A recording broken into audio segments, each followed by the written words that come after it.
Čau, čau! Šodien mēs esam Rīgas derbijā, lielākais futbola notikums Latvijā un paralēli notiek Ogre United pret Jelgava mačs un Ogre pat vinnēja 1-0. Ivulāns ir trāpījis pirmos gols. Mums ir īpašs viesis. Tiešām gaidāms ļoti intriģējošs mačs. RFS pret FC Rīgas derbijs, protams, svarīgākais mačs abām komandām. Bet, cerams, arī Ogre Jelgava labi veiksies. Cīnīs no pirmo uzvaru. Mūsu sezonas tiešām ir ļoti vajadzīgs. Cerams, būs rezultīva spēle. Rīgas derbijs kā nekā vienmēr rezultīvs. Cerams, būs daudz golu. Skatīsimies, kā būs. Leģendai Rīga Futbola Kluba Krāklu. Paldies! Thank you!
Jā, 3-0 jau pēc pirmā puslaika.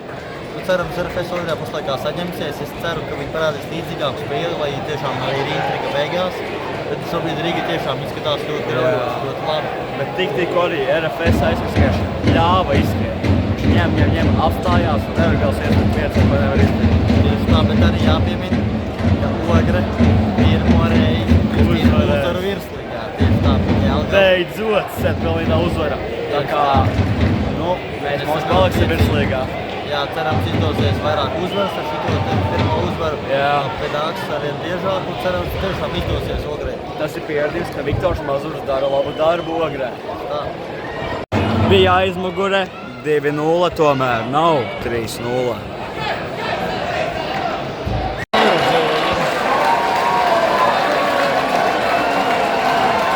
Precīza devene, ļoti smūgs gols.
Riga Futbola Kluba.